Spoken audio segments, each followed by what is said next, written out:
जैसे कि आप सभी जानते हैं, सच की हमेशा जीत होती है और हमारी एक छोटी सी प्रयास आप तक बड़ी खबर पहुंचाती है। तो स्वागत करते हैं आप सभी का STS न्यूज़ चैनल पर। आगे बढ़ने से पहले आप इस वीडियो को लाइक और चैनल को सब्सक्राइब जरूर कर ले और साथ में बेल आइकन भी प्रेस कर ले। चलिए बढ़ते हैं खबरों की ओर। आज शहर से न्यूज को देख रहे हैं, कमेंट में जरूर लिखिए।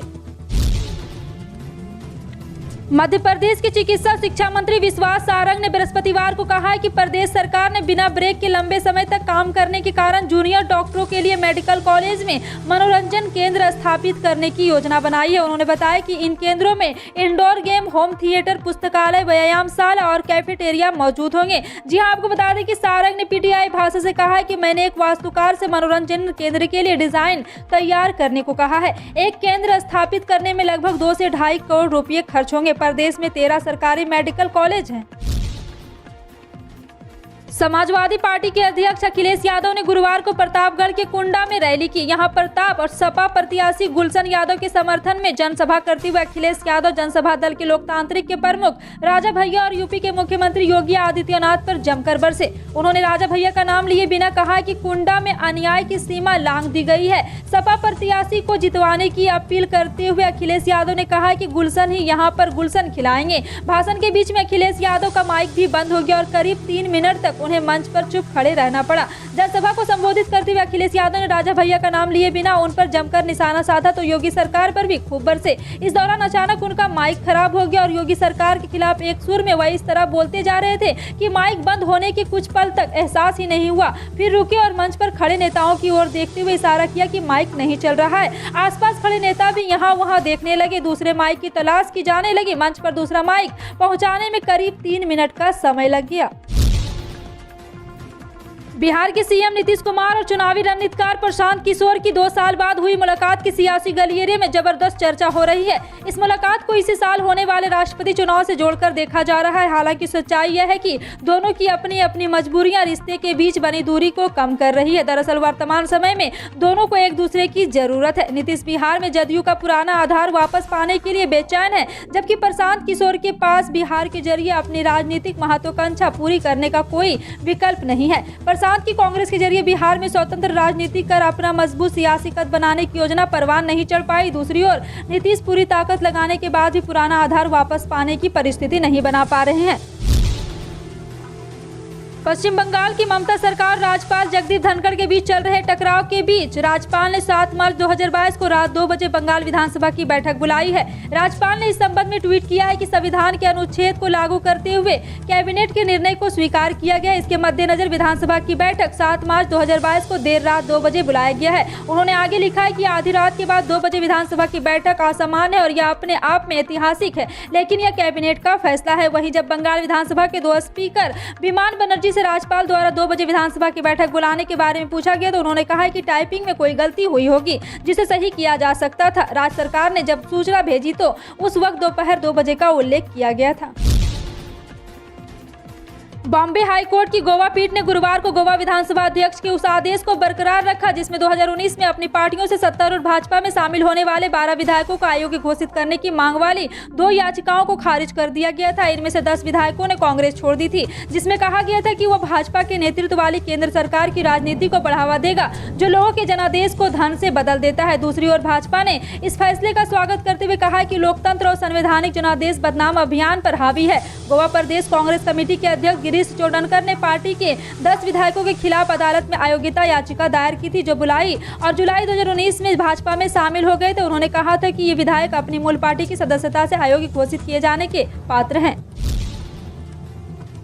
कर्नाटक में हिजाब विवाद से जुड़े एक और विवाद खड़ा हो गया है। दरअसल विवाद पर कर्नाटक हाईकोर्ट के अंतरिम आदेश के बाद राजकीय कॉलेज में अमृतधारी सिख लड़की को पगड़ी हटाने के लिए कहा है। मालूम हो कि हाईकोर्ट ने अपने हालिया अंतरिम आदेश में हिजाब विवाद में संबंधित सभी याचिकाओं पर निर्णय होने तक राज्य के सभी छात्रों के कक्षा के भीतर भगवा, शॉल, स्कार्फ, हिजाब और किसी भी धार्मिक पहचान को धारण करने के लिए रोक लगाई थी। कॉलेज के अधिकारियों ने कहा है कि 16 फरवरी को जब दोबारा शैक्षणिक संस्थान खुले तो उन्होंने छात्रों को अदालत के आदेश के बारे में सूचित किया है। इसके बाद कॉलेज ने सिख लड़की के पिता से संपर्क किया और उन्हें अदालत में आदेश और उसका पालन करने की आवश्यकता के बारे में बताया है।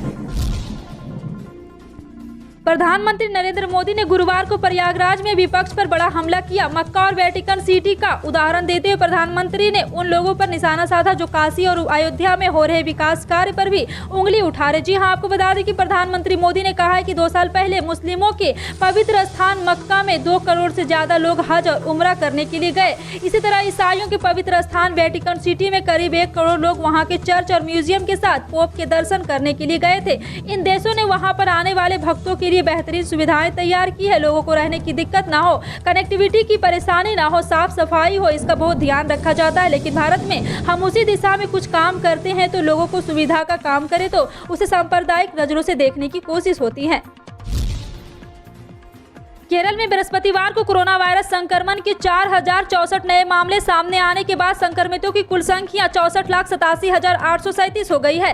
सरकारी विज्ञप्ति के अनुसार इसके अलावा राज्य में 212 रोगियों की मौत के बाद मृतकों की संख्या 64,803 हो गई है। और बताते चले कि विज्ञप्ति में कहा गया कि बुधवार से 9,531 रोगियों के संक्रमण मुक्त होने के बाद ठीक हो चुके लोगों की कुल संख्या 63,80,561 हो गई है। अब 4 दिन रोगियों की संख्या 41,675 है और बीते 24 घंटे में 51,974 नमूनों की कोविड-19 जांच की गई है।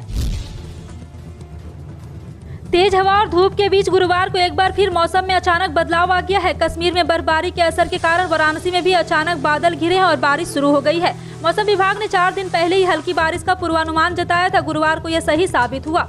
1 बजे से आसपास अचानक काले बादलों में आसमान में डेरा डाल दिया। 12:20 पर हल्की बूंदा शुरू हुई थी। जिले के कई इलाकों में बारिश हुई। मौसम वैज्ञानिकों का कहना है कि बारिश कुछ देर रहेगी। तापमान एक बार फिर गिरेगा, हालांकि 1-2 दिन में यह फिर से सामान्य हो जाएगा।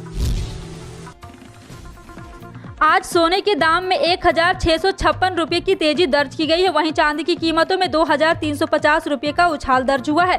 वहीं रूस यूक्रेन युद्ध के चलते मल्टी कमोडिटी एक्सचेंज यानी कि MCX पर गुरुवार को सोने की कीमतें बढ़कर 2022 के अपने उच्चतम स्तर पर पहुंच गई। खबर लिखे जाने तक आज MCX पर गोल्ड प्राइस में 2178 रुपये तेजी देखी गई है। वहीं चांदी की कीमतों में 2884 रुपये की उछाल देखा गया है।